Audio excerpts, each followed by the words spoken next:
Good morning students, welcome to the Niles academy.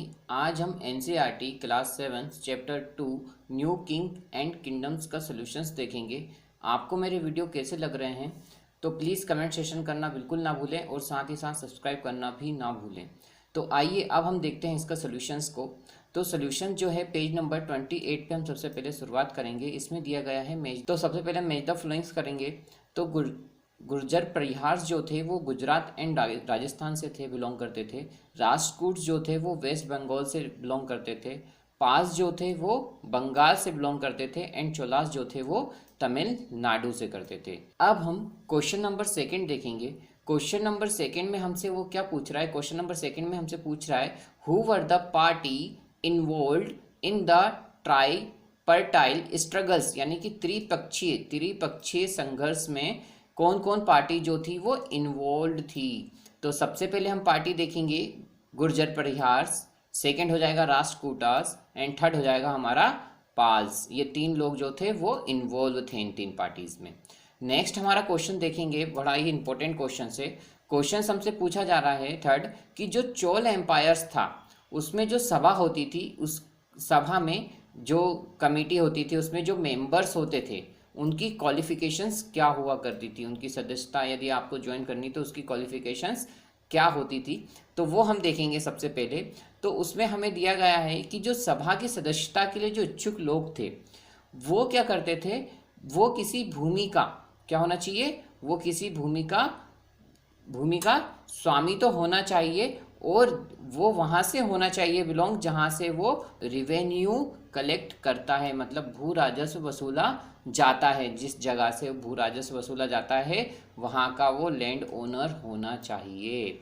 Second बोला गया है they should have their own homes, उसका खुद का क्या हो, घर हो। उसकी एज कितनी हो, 35 to 70 ईयर्स का वो होना चाहिए और उसे निपुण होना चाहिए या नॉलेज होना चाहिए। बोलूँ काय का, वेद का, वेद शास्त्र का उसको क्या होना चाहिए, नॉलेज होना चाहिए। साथ ही साथ क्या होना चाहिए, वो वेल वर्स्ड यानी कि वर्स्ड यानी यहाँ आपको बताना चाहूँगा जिसको बोला जाएगा निपुण। वो किस क्षेत्र में होना चाहिए, वो एडमिनिस्ट्रेटिव मैटर्स में हो और क्या हो, हॉनेस्ट हो, ईमानदार भी हो। वो साथ ही साथ क्या हो, वो ईमानदार भी रहे। फोर्थ जो इंपॉर्टेंट है, not has been a member of any committee in the last 3 years, मतलब वो व्यक्ति कोई भी सभा का पिछले 3 वर्षों से सदस्य ना रहा हो। ऐसे व्यक्ति ही वो जो पार्टी है ज्वाइन कर सकता, अदरवाइज वो ज्वाइन नहीं कर सकता है। लास्ट वन जो है वो बड़ा इंपॉर्टेंट है, they should submit his account as well as of relative, मतलब क्या होना चाहिए, जिसने अपने या अपने सगे संबंधियों के खाते जमा नहीं करवाए हैं वो भी क्या हो सकता है, चुनाव नहीं लड़ सकता है। उसको क्या करना पड़ेगा, अपने जो रिश्तेदार होंगे, जो उसके सगे संबंधी होंगे, उसके भी जो खाते होंगे वो जमा करवाने पड़ेंगे। ठीक है। नेक्स्ट अब हम क्वेश्चन देखेंगे, क्वेश्चन नंबर 4 जो कि पेज नंबर 29 पेज पे है, उसको हम देखेंगे। उसमें पूछा गया है हमें 2 मेजर सिटीज़ बतानी है जिसमें चाहमान जो थे वो कंट्रोल करते थे, चाहमान जो नियंत्रण करते थे 2 सिटीज़ को। तो उसमें से एक हो जाएगी हमारी दिल्ली एंड सेकंड हो जाएगी अजमेर। ये जो चाहमान है ये आगे चल के जो है वो चौहान में कन्वर्ट हो जाएंगे। आप मेरा वीडियो जो है चैप्टर वाइज भी देखें प्लस आप सोल्यूशंस भी देखें, आपको ईजिली वे में चैप्टर भी समझ में आएगा प्लस उसके आपके आंसर भी याद हो जाएंगे ईजिली वे में। ठीक है।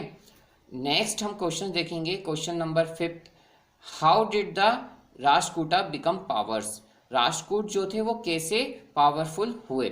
और इस चैप्टर को, इस क्वेश्चन से शुरुआत करने से पहले मैं आपको एक यहाँ पर बताना चाहूँगा, यदि आपको ये जो पीडीएफ में अगर आपको चाहिए तो मैं इसको वीडियो जो है वीडियो के डिस्क्रिप्शन बॉक्स में लिंक सेंड कर दूंगा। आप वहाँ से इसको पीडीएफ फॉर्म में भी जाकर डाउनलोड कर सकते हैं और पढ़ सकते हैं। जिन स्टूडेंटों को पीडीएफ फॉर्म में भी पढ़ना है तो ये अवेलेबल रहेगा मेरे वीडियोज़ में।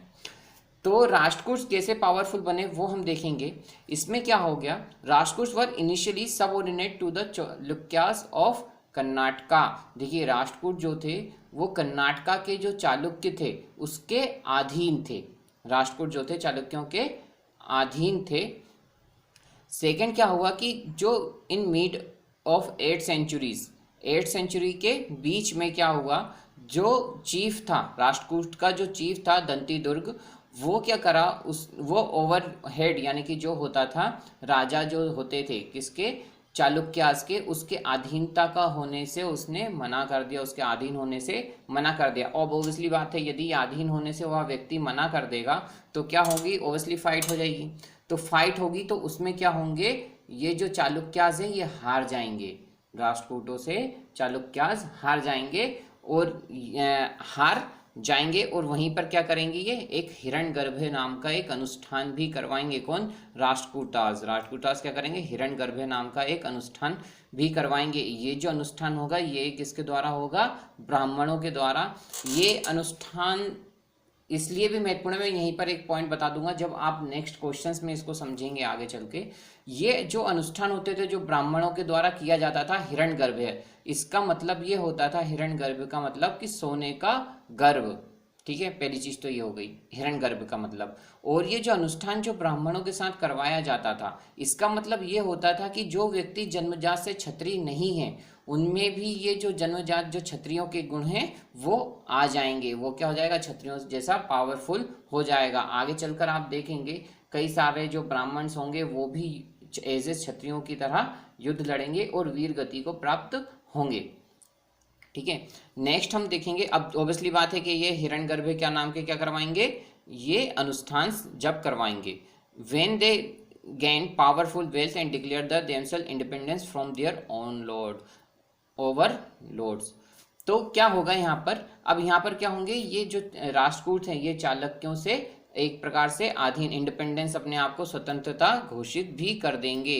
और जो भी रहेंगे ये आगे चल के क्या बनाएंगे, इनका जो डायनेस्टी है वो कहाँ तक हो जाएगा, कन्नौज से डेमेनो स्टेट तक फैल जाएगा पावर। और इस प्रकार से ये जो होंगे गुर्जात परिहार्स एंड पाल डायनेस्टी के खिलाफ भी क्या करेंगे, इनको कंट्रोल करके रखेंगे। ठीक है ना, लड़ाइयाँ करेंगे और इनका क्या बोलते हैं, इस तरीके से ये जो रहेंगे राष्ट्रकूट जो होंगे पावरफुल हो जाएंगे। नेक्स्ट अब हम क्वेश्चन देखेंगे, क्वेश्चन नंबर 6। क्वेश्चन नंबर 6 कह रहा है कि राजवंशों ने स्वीकृति हासिल करने के लिए क्या करा। तो what did the new dynasty to gain the acceptance. मतलब इस क्वेश्चन को पहले हम समझे तब जाके आप उसका आंसर दे पाएंगे। इसका मतलब ये हुआ कि जो भी नए राज्य होते थे, अब वहाँ की जो प्रजा थी उनको एक्सेप्ट करने में प्रॉब्लम करती थी। तो फिर अब क्या करें कि ताकि क्या हो, प्रजा उनके अंडर हो जाए, उनका कहना मानने लगे। तो क्योंकि प्रजा को तो खत्म नहीं किया जा सकता था, तो इस वजह से नए राजवंशों ने ऐसा क्या करा कि जो उनकी स्वतंत्रता या उनकी जो है अधीन होना पसंद करें। तो अब इस आंसर को हम देखेंगे तो इसमें बताया गया है। तो एक्चुअली में क्या होता है कि 17वीं सदी आते आते जो जो बहुत बड़े लैंड ओनर होते थे, ये वर्ड आ गया, योद्धा आ गया, ठीक है, भूस्वामी हो गए, अस्तित्व में आ चुके थे। और इन्हें ही आगे चलकर राजा इनको क्या कहने लग जाएगा, मातहत कहने लग जाएगा और सामंता कहने लग जाएगा। ठीक है, मातहत या सामंत कहने लग जाएगा। अब ये जो सामंताज है या मातहत हैं, ये क्या होंगे, ये पावरफुल तो होंगे ही होंगे। यदि ये क्या करेंगे, यदि ये ज़्यादा एरिया, यदि ये अधिक संपन्न हो जाएंगे तो इनको राजा आगे चलकर क्या करेगा, इनको महासामंत या महामंडलेश्वर की उपाधि धारण करवा देंगे। ज़्यादा एरिया कवर कर लेंगे तो इन्हें महामंडलेश्वर कहा जाएगा। महामंडलेश्वर का मतलब क्या हो जाएगा यहाँ पर, महामंडलेश्वर का मतलब यहाँ पर क्या हो जाएगा, पूरे मंडल इसके अधीन होना। ठीक है ना, मंडल तक या महान स्वामी होना जिसे अपन बोला जाएगा, उसे बोला जाएगा महामंडलेश्वर। अब क्या होगा, ओब्वियसली बात है, राजा क्या चाहेगा कि ये जो सबऑर्डिनेट हैं, सामंत हैं, उनके लिए क्या करें, नए नए उपहार लेके आए, इनको क्या करें, रोज अटेंडेंस करें, हमारे यहाँ आके दरबार में आके क्या करें, अटेंडेंस करें, उपहार लाएं और हमारे हमेशा अधीन होकर ही चलें। यही चाहेगा राजा, अधीन होकर चलें और क्या करें, राजा जो है वो हमें सैन्य शक्ति भी प्रदान करे। ये भी चाहेंगे क्या, ये कौन, सामंत एंड सबऑर्डिनेट्स।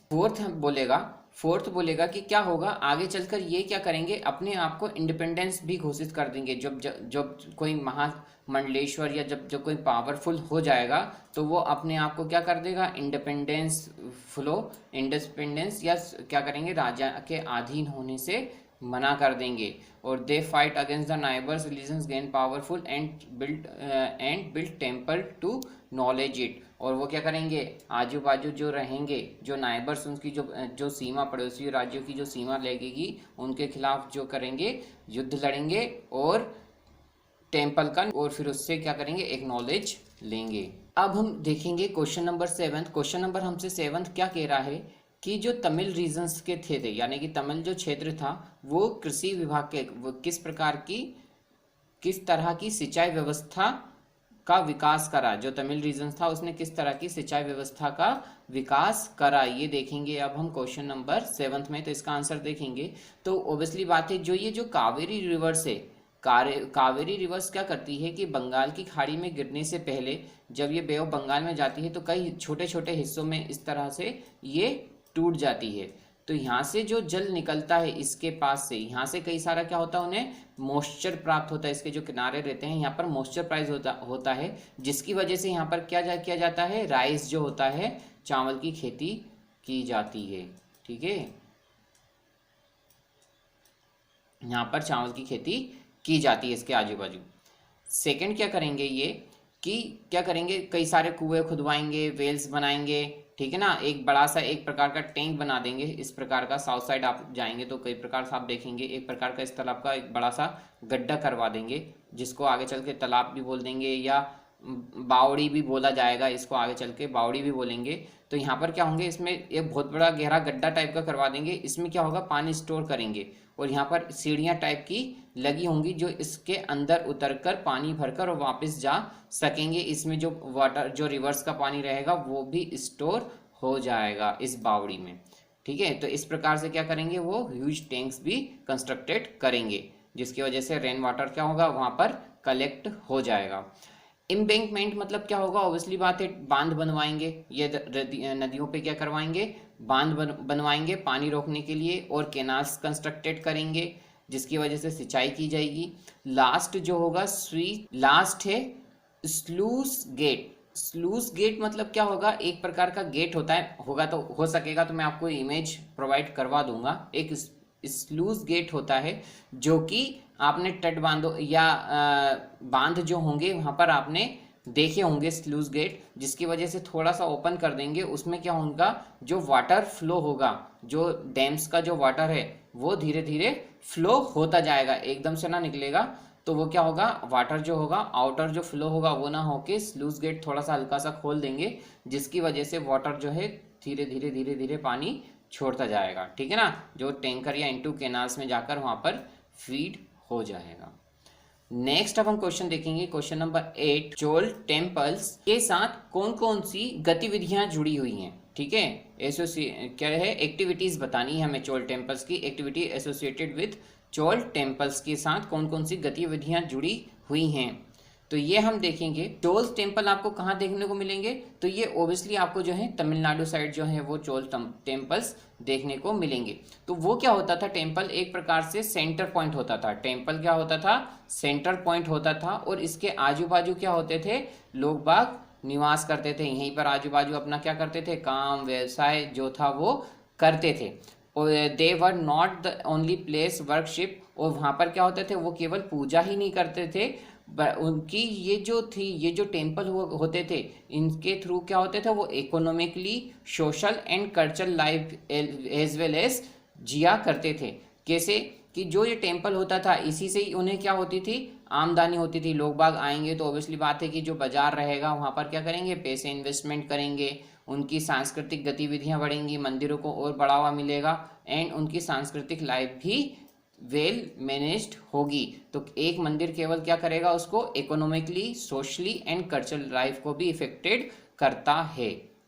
ठीक है, और वहाँ पर कौन कौन रहेगा, तो पुजारी रहेगा, गार्लैंड मार्केट मतलब माला जो बनाते हैं वो रहेंगे, कुक रहेगा, स्वीपर्स रहेंगे, म्यूजिशियंस रहेगा, डांस रहेंगे, लीव नियर द टेम्पल, ये सब टेम्पल के आजू बाजू ये लोग, इतने सारे लोग रहेंगे, और इनकी एक्टिविटी परफॉर्म होगी in many activities perform in temple. Temple में कई सारी एक्टिविटीज होंगी।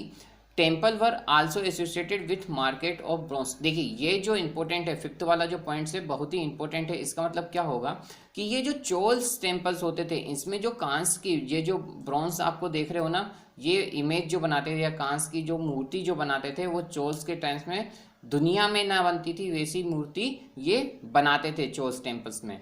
और इसको क्या बोलेंगे कि ये जो चोल्स की प्रतिमा होती थी संसार की सबसे उत्कृष्ट प्रतिमाएं होती थी, संसार की सबसे उत्कृष्ट कांस्य प्रतिमाएं में से एक माना जाता था ये चोल्स की प्रतिमाएं।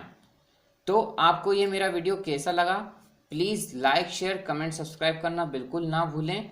और इसकी पीडीएफ जो है मैं आपको डिस्क्रिप्शन बॉक्स में लिंक सेंड कर दूंगा, तो आप वहाँ से जाकर इसको डाउनलोड कर सकते हैं। Thank you so much.